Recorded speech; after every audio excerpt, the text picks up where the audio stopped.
GABA test സമനിലയിൽ. മഴ കാരണം കളി തുടരാനുള്ള സാഹചര്യം ഇല്ല എന്ന് വിധിച്ചതോടെ ഇരു ക്യാപ്റ്റന്മാരും സമനിലയിൽ പിരിഞ്ഞു. ഇതോടെ 3 ടെസ്റ്റ് മത്സരങ്ങൾ കഴിഞ്ഞപ്പോൾ പരമ്പര 1-1 എന്ന നിലയിലാണ്. 275 എന്ന വിജയ ലക്ഷ്യം പിന്തുടർന്ന ഇന്ത്യ 8 റൺസ് എടുത്തു നിൽക്കെയാണ് മഴയെത്തിയത്. നേരത്തെ ഇന്ത്യയുടെ ഒന്നാം ഇന്നിംഗ്സ് 260 ഒതുക്കിയ ഓസീസ് രണ്ടാം ഇന്നിംഗ്സിൽ 7-89 എന്ന നിലയിൽ ഇന്നിംഗ്സ് ഡിക്ലെയർ ചെയ്തു.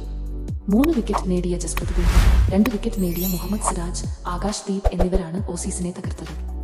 22 റൺസ് നേടിയ പാറ്റ് കമ്മിൻസാണ് ഓസീസിന്റെ ടോപ്പ് സ്കോറർ. അലക്സ് ക്യാരി 20 റൺസുമായി പുറത്താവാതെ നിന്നു. 8 റൺസ് മാത്രമാണ് ഇന്ത്യക്ക് തലേ ദിവസത്തെ സ്കോറിനോട് ചേർക്കാൻ സാധിച്ചത്. ആകാശ് ദീപിന്റെ 31 വിക്കറ്റാണ് ഇന്ത്യക്ക് ഇന്ന് നഷ്ടമായത്. ജസ്പ്രീത് ബുംറ 10 പുറത്താവാതെ നിന്നു. 185 റൺസിന്റെ ഒന്നാം ഇന്നിംഗ്സ് ലീഡാണ് ഓസീസിനുണ്ടായിരുന്നത്. പരമ്പരയിലെ 4ാം ടെസ്റ്റ് 26 മുതൽ മെൽബണിൽ ആരംഭിക്കും. വേൾഡ് ടെസ്റ്റ് ചാമ്പ്യൻഷിപ്പ് ഫൈനലിൽ എത്താൻ ശേഷിക്കുന്ന 2 ടെസ്റ്റും ഇന്ത്യക്ക് ജയിച്ചേ മതിയാവൂ.